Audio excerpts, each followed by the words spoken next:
শুয়ে গেছে। হ্যাঁ, আমি তো দেখি বুঝতে পেরেছি উনার মেরুদণ্ডর কোনো রসকস নেই, শুধু বসে যায়, তাই না?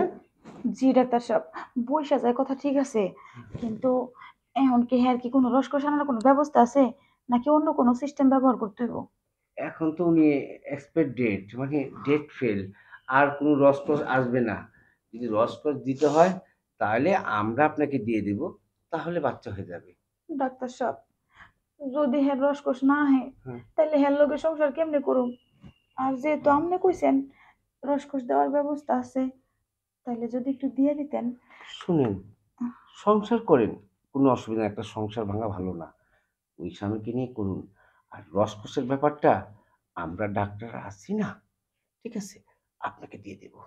ডাক্তার সাহেব, হ্যাঁ, সেটা না হয় ঠিক আছে যে আপনি রসকস দিয়ে দিবেন, কিন্তু এটা আবার খুব শয়তান আছে, হ্যাঁ। যদি জানতে পারে তাইলে মাইরা ফালাইবো মরে।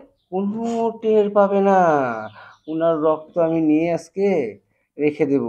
ওই রক্ত বুঝিয়ে দিব যে সেটা আপনার, মানে উনারই বাচ্চা। রক্ত তো অন্যজনের যাবে। বুঝতে পেরেছেন না? হ্যাঁ? আচ্ছা আসুন, আপনাকে একটু চেক করি। ও মানে ডাক্তার সাহেব, আপনি শয়তানি করবেন? হ্যাঁ রক্ত রাইখা পরে হ্যাঁ এই মানে ভুল বুঝাইবেন ডিএনএ কইরা? শুনুন, আমরা সব পারি। চিন্তা করেন না। আপনি সমস্যার জন্য আসছেন, আমি সমাধান আপনার করে দিচ্ছি। ঠিক আছে? আফটার অল আপনি আমার পেশেন্ট। ঠিক আছে? এখন ডাক্তার সাহেব, আপনি যাই কোন, বাচ্চা কিন্তু লাগবেই। আহা! বাচ্চা, নগদ বাচ্চা দিয়ে দিব। দেখুন না কিভাবে দেই। আগে একটু দেখি তো আপনার ওই বুকের এটা কি অবস্থা, হালটা? ওরে!